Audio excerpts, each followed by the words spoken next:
kami dari Universitas Taman Siswa Padang, Fakultas Ekonomi dan Bisnis, Prodi Manajemen, Kelompok 3, Manajemen Pemasaran.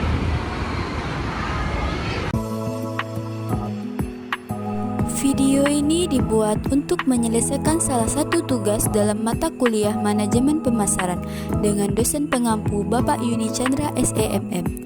Kami dari kelompok 3 terdiri dari 4 anggota kelompok yang masing-masing bekerja sama dalam memenuhi tugas dengan judul materi mengumpulkan informasi dan memidai lingkungan.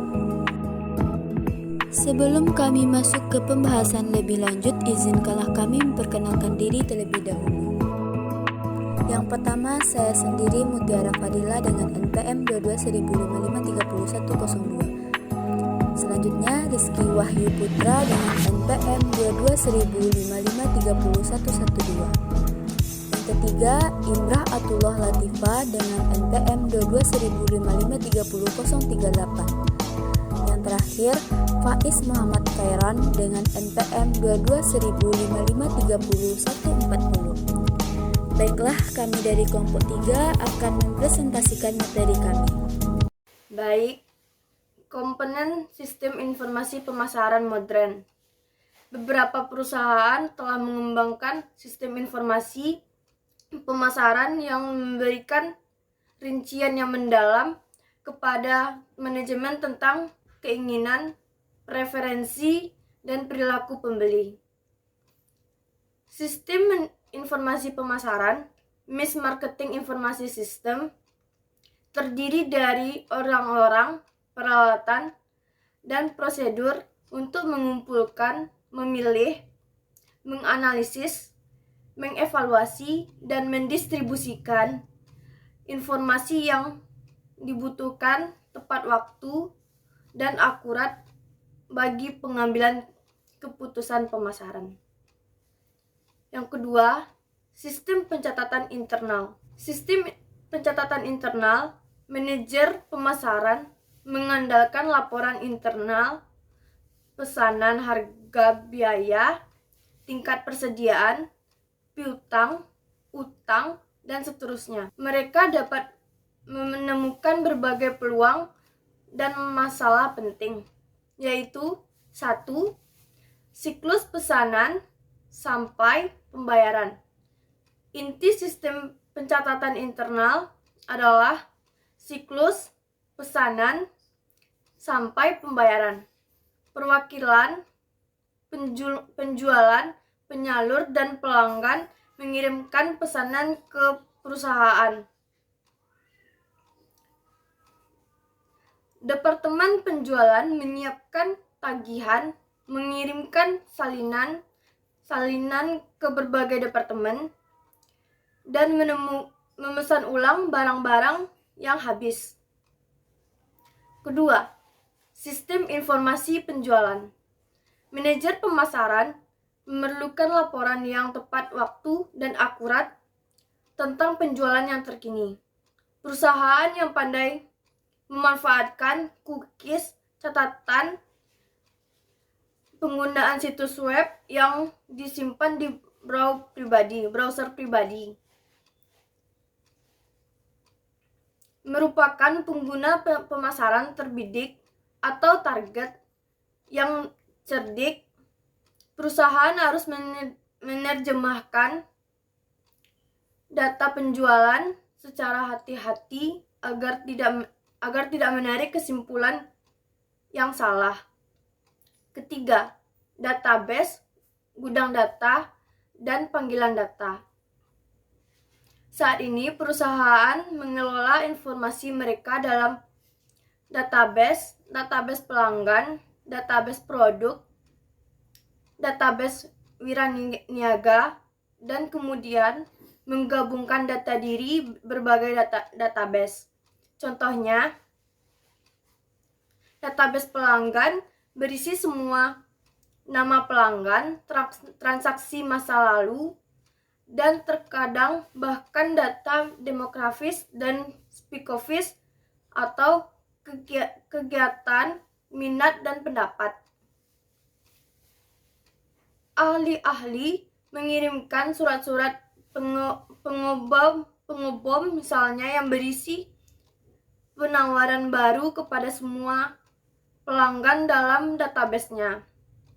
Perusahaan dapat menentukan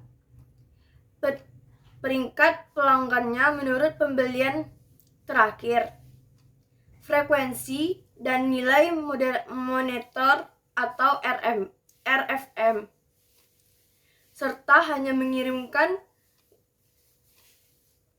penawaran kepada pelanggan yang memiliki nilai tertinggi. Selanjutnya, C. Sistem intelijen pemasaran. Sistem catat internal memberikan data hasil, tetapi sistem intelijen pemasaran memberikan data saat ini atau happenings. Sistem intelijen adalah kumpulan prosedur dan sumber daya yang digunakan manajer untuk mendapatkan informasi harian tentang berbagai pemasaran. Manajer pemasaran mengumpulkan intelijen pemasaran dengan membaca buku, surat kabar, dan publikasi lainnya, berbicara dengan pelanggan, pemasok, dan distributor, mengamati media sosial di internet melalui kelompok diskusi online, daftar email, dan blog, dan melakukan pertemuan dengan manajer perusahaan lainnya. Baik, hanya itu yang dapat saya sampaikan. Baiklah, sebuah perusahaan dapat mengambil beberapa langkah untuk meningkatkan kualitas intelijen pemasarannya. Pertama, melatih dan memotivasi tenaga penjualan untuk menemukan dan melaporkan perkembangan baru. Kedua, memotivasi distributor, pengencer, dan perantara lain untuk menyampaikan intelijen yang penting. Ketiga, membentuk jaringan eksternal. Perusahaan dapat membeli produk pesaing, menghadiri open house dan pameran dagang. Keempat, membentuk panel penasihat pelanggan. Anggota dapat meliputi perwakilan pelanggan atau pelanggan terbesar perusahaan atau sebagian besar pelanggan yang jujur dan canggih. Kelima, memanfaatkan sumber daya data pemerintah. Keenam, membeli informasi dari pemasok luar.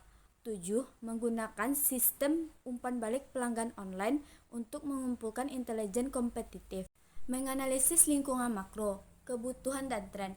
Pengusaha, individu, dan perusahaan selalu berusaha menciptakan solusi baru terhadap kebutuhan yang belum terpenuhi. Kita membedakan antara fad, tren, dan megatrend. Fad adalah sesuatu yang tidak dapat diperkirakan, berumur pendek, dan tanpa signifikansi sosial, ekonomi, dan politik. Tren adalah arahan atau urutan kejadian mempunyai momentum dan durabilitas. Tren lebih mudah diperkirakan dan berlangsung lama daripada fad. Tren mengungkapkan bentuk masa depan dan memberikan banyak peluang, sedangkan megatrend adalah perubahan besar dalam sosial, ekonomi, politik, dan teknologi yang lambat terbentuk. Dan setelah terjadi, perubahan itu mempengaruhi kita untuk sementara waktu antara 7 atau 10 tahun, bahkan lebih lama. Tren yang membentuk lanskap bisnis. Tren ekonomi makro, pusat kegiatan ekonomi akan sangat berubah.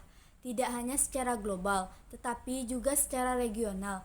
Kegiatan sektor publik akan membesar, membuat perolehan produktivitas semakin penting. Lanskap konsumen akan berubah dan berekspansi secara signifikan. Tren sosial dan lingkungan konektivitas teknologi akan mengubah cara hidup dan interaksi masyarakat.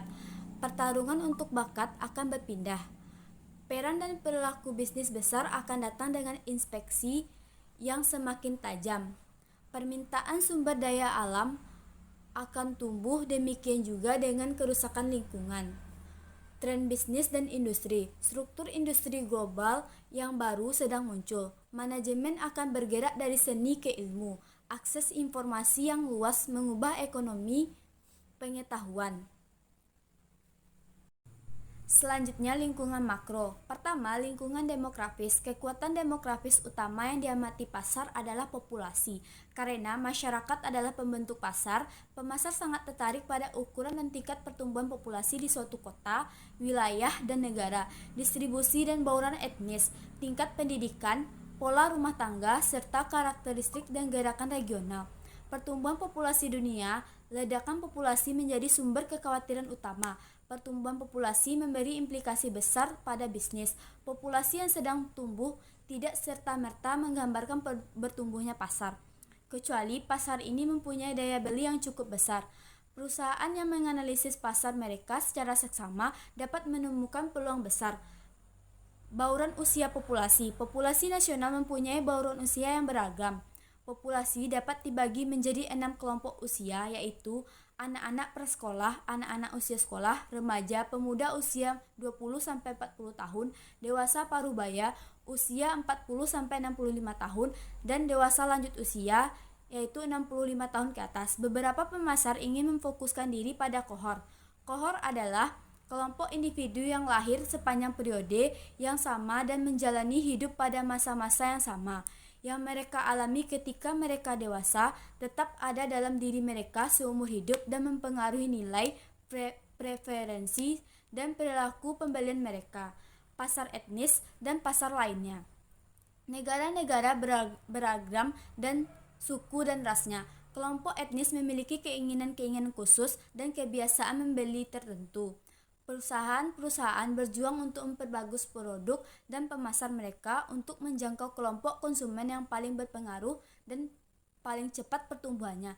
Namun, para pemasar harus berhati-hati untuk tidak terlalu menyamaratakan sejumlah kelompok etnis. Beberapa perusahaan makanan, pakaian, dan perabot telah mengarahkan produk dan promosi mereka pada satu atau lebih kelompok etnis. Tetapi pemasar harus berhati-hati untuk tidak melakukan generalisasi secara berlebihan. Dalam setiap kelompok etnis, ada konsumen yang cukup berbeda dari konsumen lainnya. Kelompok terdidik. Populasi di semua masyarakat dibagi menjadi 5 kelompok pendidikan. Kelompok tidak terdidik, tidak lulus SMA, lulusan perguruan tinggi dan tingkat profesional. Pola rumah tangga. Pola rumah tangga tradisional terdiri dari suami, istri, anak-anak. Namun ada juga negara misalnya Amerika Serikat memiliki rumah tangga non-tradisi. Pemasar harus semakin memperhatikan kebutuhan khusus rumah tangga. Baiklah. 2. Lingkungan ekonomi. Daya beli yang tersedia dalam ekonomi tergantung pada penghasilan, harga, tabungan, utang, dan ketersediaan kredit. Saat ini, pemasaran harus memperhatikan tren yang mempengaruhi daya beli, karena tren tersebut bisa memberikan pengaruh kuat pada bisnis, terutama untuk perusahaan yang produknya ditunjukkan kepada konsumen, berpenghasilan tinggi dan sensitif terhadap harga. 2. Lingkungan sosial budaya. Masyarakat memberikan kepercayaan, nilai, dan norma yang menggambarkan sebagian besar selera dan preferensi konsumen. Karakteristik budaya lain yang menarik minat pemasar adalah determinasi nilai budaya, dan keberadaan subbudaya. Lingkungan sosial budaya tersebut adalah lingkungan antar manusia yang meliputi pola-pola hubungan sosial serta kaidah pendukungnya yang berlaku dalam suatu lingkungan. Lingkupnya ditentukan oleh keberlakuan pola-pola hubungan sosial tersebut. Berikut contohnya. Contoh keberagaman sosial budaya adalah seperti keberagaman bahasa, keberagaman rumah adat, keberagaman pakaian adat, dan keberagaman tarian daerah. 4. Lingkungan alam. Konsumen sering tampak berkonflik dengan lingkungan alam. Meningkatnya jumlah produk ramah lingkungan yang dibeli menyebabkan tergantungnya kebiasaan loyalitas konsumen. serta perubahan sikap konsumen terhadap peran yang mereka mainkan dalam perlindungan lingkungan. Terima kasih. Lingkungan teknologi. Salah satu kekuatan paling dramatis yang membentuk kehidupan manusia adalah teknologi. Semua teknologi baru adalah kekuatan dalam kutip penghancuran kreatif. Tingkat pertumbuhan ekonomi dipengaruhi oleh berapa banyak teknologi baru utama yang ditemukan.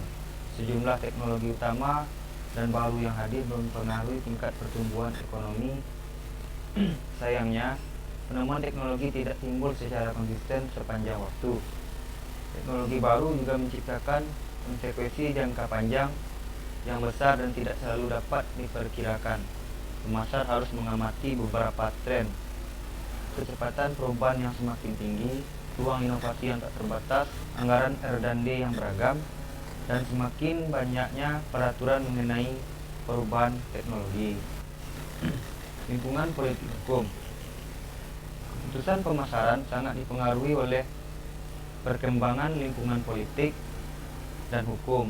Politik dan hukum terdiri dari badan hukum, pemerintah, dan kelompok LSM yang mempengaruhi dan membatasi berbagai organisasi dan perorangan. Dua tren utama dalam lingkungan politik hukum adalah meningkatnya peraturan berbisnis dan bertumbuhnya kelompok dengan kepentingan tertentu. Dalam peningkatan peraturan bisnis perusahaan dari persaingan yang tidak sehat. Poin kedua, melindungi konsumen dari praktis bisnis yang tidak jujur. Poin ketiga, melindungi kepentingan masyarakat dari perilaku bisnis yang tidak terkendali. Dan yang keempat adalah mengenakan biaya sosial yang tercipta akibat produk atau produksi pada bisnis tersebut. Studi kasus ini mengambil dari PT Indofood Sukses Makmur Tbk, Bayetja Barnabas, Tapin, Ted Alicia. Indofood adalah perusahaan yang bergerak di bidang industri makanan dan minuman perdana di Indonesia. PT Indofood pertama kali didirikan pada tahun 1968 sebagai lambang insan makmur pada 14 Juli 1944. Perusahaan milik keluarga Sudono Salim di bawah Salim Group mengganti nama perusahaannya menjadi PT Indofood Sukses Makmur Tbk. Perusahaannya PT Indofood dan menjalani perusahaannya PT Indofood memiliki berbagai macam produk seperti produk mie instan, susu, saus dan bumbu dapur, tepung dan pasta makanan ringan, makanan bayi, minyak dan margarin, dan minuman. Setiap produk PT Indofood memiliki brandnya masing-masing seperti Indomie, Citato, Indomil, Bimoli, dan sebagainya. Terdapat berbagai strategi pemasaran yang dilakukan oleh PT Indofood dalam memasarkan produknya sebelum mengimplementasikan strategi pemasarannya. PT Indofood melakukan survei terhadap produk mereka di pasar. Beberapa survei yang dilakukan seperti menentukan keperluan mendasar konsumen yang harus dilayani dan dipenuhi, menentukan kelompok masyarakat yang akan dilayani melalui segmenting, targeting, dan positioning dalam kurung SPP, dan menetapkan marketing mix. 48. Product place, price, promotion. Survei tersebut dilakukan dengan tujuan agar PT Indofood dapat menyerang target pasar yang sesuai dengan produk mereka. Setelah itu, PT Indofood mengimplementasikan strategi pemasarannya melalui berbagai kegiatan promosi seperti memasang iklan melalui cetak dan elektronik, papan reklam di jalan besar, mengadakan kompetisi, membuat jingle, dan sebagainya. Kesimpulan. Untuk melaksanakan tanggung jawab analisis, perencanaan, implementasi, dan pengendalian dalam suatu perusahaan, manajer pemasaran memerlukan sistem informasi pemasaran. Peran MIS adalah menilai kebutuhan informasi manajer, mengembangkan informasi yang dibutuhkan, dan mendistribusikan informasi tersebut secara tepat waktu dalam gambaran global yang cepat berubah. Saran. Bagi perusahaan yang telah memenuhi standar kelayakan untuk usaha, setidaknya dapat memberikan asumsi yang berbeda bagi pihak-pihak intern maupun ekstern dalam mengelola dan menyajikan informasi pemasaran yang akurat dan mampu dipertanggungjawabkan.